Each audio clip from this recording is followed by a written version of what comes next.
Alex Piccolo dealt with social anxiety as a child for being gay. It was difficult for him being raised in the late 1990s because he was living in a secluded town.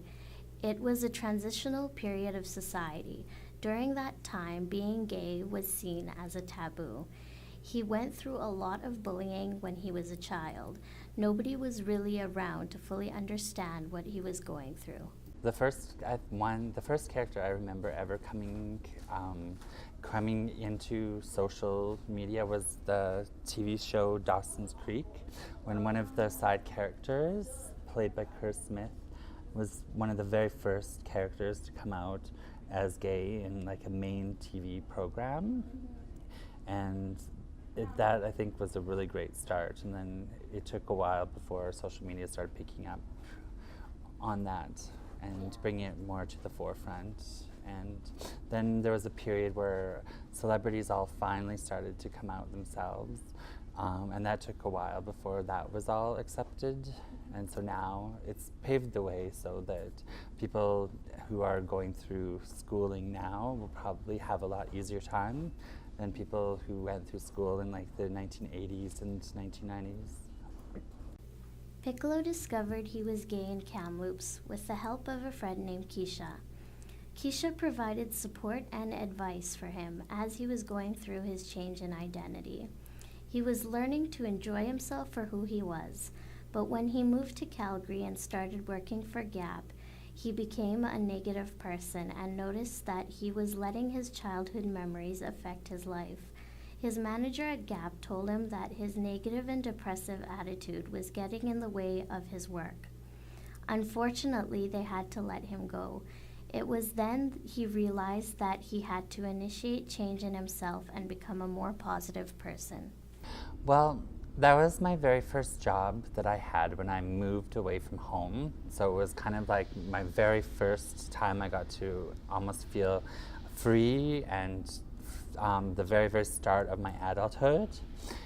And when they let me go and told me that I seemed to have a negative attitude, it was almost like an inward look upon myself that I had to take, because I was like, I came from feeling very bad about myself and very low, and so I probably projected that within my work environment. And that's actually when I first started to really start looking at spirituality and my relationship with like God and the energies, and started to try to really look inwards at myself and see what did I not like about myself, what would I not want other people to be like, and what did I not want people to perceive from me.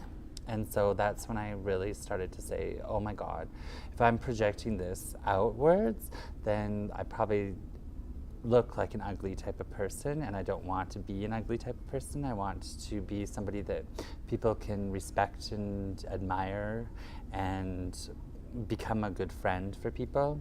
And so you first have to grow inside, and you have to become friends with yourself first, and then you'll be able to project that towards other people and be able to help other people. And so it was great. I'm glad that it happened.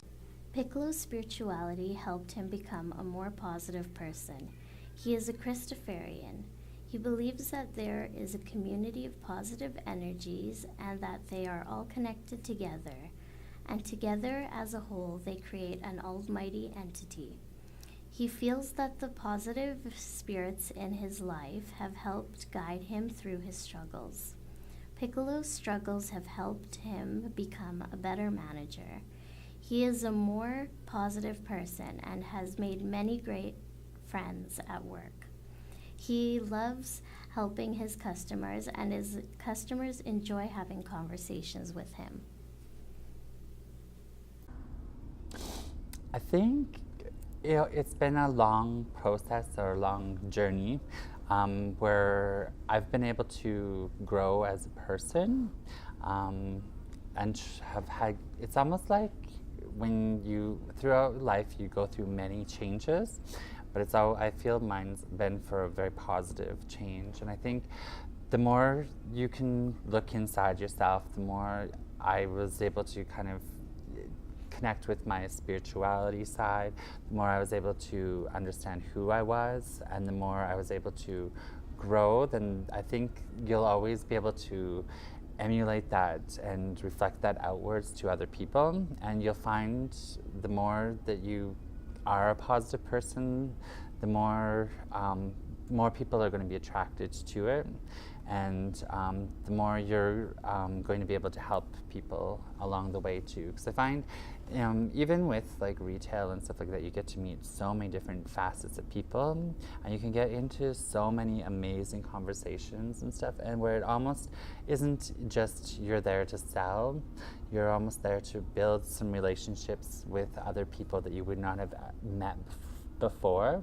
And I've made some great friends even through having them have been my customers and stuff like that. Like one of my best friends, she actually came to me as a customer when I first worked at Proactive, and we've been best friends for 10 years because she said, there's something about that person, I need to meet him. And that's how that relationship started.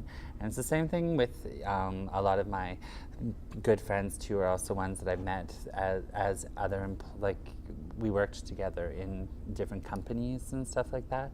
And we've got to watch each other grow. And yeah. My next stage is I want to travel and see different places. I think that is something that really excites me. I think I'll probably end up staying in retail, whether I stay where I am now or I never know, like wherever my journey takes me. I know I would love to move back. I would love to move to Vancouver if I was ever to move to a new city. I don't know how long that'll be. I'm kind of one of those go with the flow type of people. I like to see where the winds of change take me.